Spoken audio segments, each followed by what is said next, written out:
This is Pre-Algebra, Lesson 9.2, representing linear functions notes. To start off with, a linear function is a function that, when graphed, makes a straight line. So with these three exercises, we're going to start learning how to make straight lines by graphing and using coordinates. It says to find four solutions of each function and write the solutions as ordered pairs, then graph the ordered pairs. So for number one, here's how you begin. You are in charge of the x values. You have four of them given to you.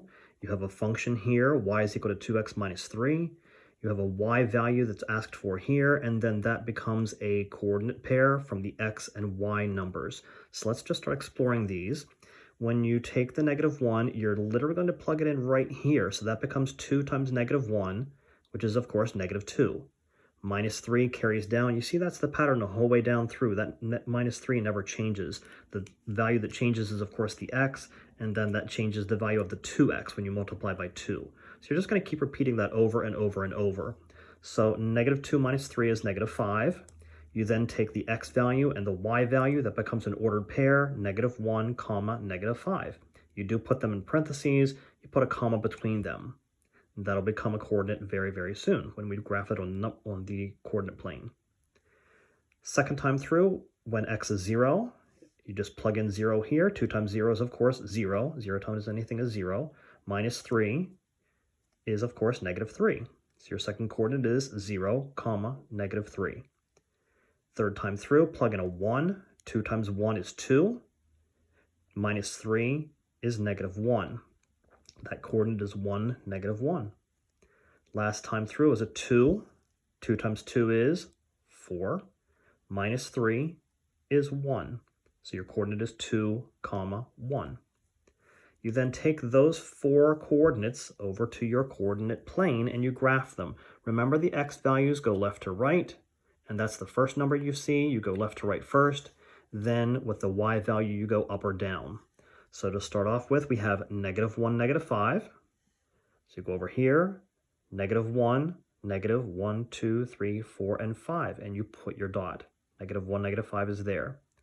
Second coordinate is 0, -3, so which means you don't move any left to right, and you go down 3, 0, -3. Third time, 1, -1, means you go over to the right 1, then down 1, 1, -1. And then the last one is 2, 1. And a couple things I want to point out here. Make sure you're using a straight edge, some kind of index card or another sheet of paper folded in half, or a ruler if you have one, or a protractor. Just make sure you're making that a straight line, and to be very specific, that line should extend off of the ends of the coordinate plane, and put your arrowheads at each end. But that means it keeps going indefinitely in both directions. And your Algebra 1 teachers will be concerned about that graphing skill next year. Second example has -2, -1, 0, and 1. Notice, similar to the pattern here, but not quite the same. And then down here, when we get to the third one, again, a little different. And you are allowed to pick whatever numbers you want to. Just make sure they go in numerical order. From, pick some negatives, put 0 in there, pick a couple positives, or at least one positive number. Same as we did here, -0, some positives, -0, a positive, negatives, and then a 0. Neglected a positive here, but that's okay. We'll see how it works out. So with the second example, the first time through is -2. Now be careful here. You already have a negative. So when you plug a -2 into that, that's a -2. That's a +2.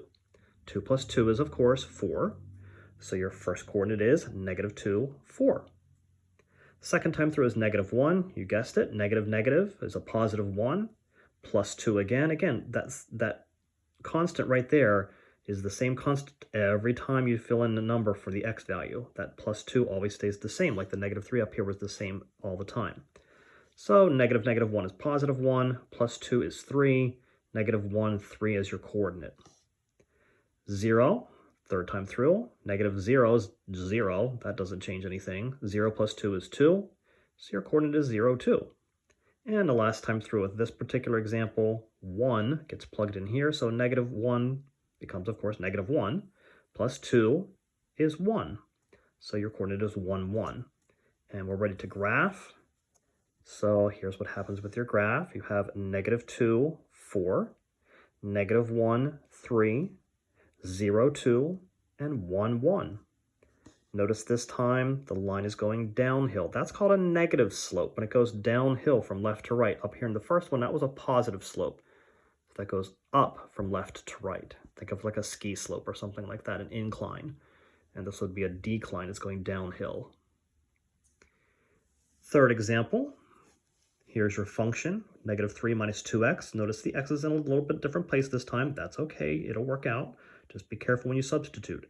-3 goes the first time, so -2 times -3. Yes, that's a negative, also a minus, it's the same thing. -2 times -3 is +6. -3 plus 6 is 3. So your coordinate becomes -3, 3. Remember, the coordinate is the x value followed by the y value, -3, 3. Just taking these numbers, putting them right into a coordinate system with parentheses and a comma.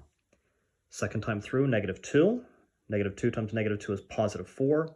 -3 plus 4, here's your constant this time. That -3 is the constant that never changes. That's always going to be there. So -3 plus 4 is 1. Coordinate -2, 1. Third time through, -1. -1 times -2 is +2. So -3 plus 2 is -1. So -1 is your coordinate. Last time through is a 0. So that's going to become automatically a 0. -2 times 0 is 0. -3 minus 0 is, of course, -3. So 0, -3 is your coordinate for the final time. And then taking those coordinates over to your coordinate plane, you can tell already, you can see it's already done, obviously, and that's, again, it's going to be a negative slope. So we start off with 1, 2, 3, 1, 2, 3, so -3, 3, -2, 1, -1, -1, and 0, -3. Connecting them with a straight edge of some sort, put arrowheads at each end as you're off the coordinate plane, and that finishes representing linear functions.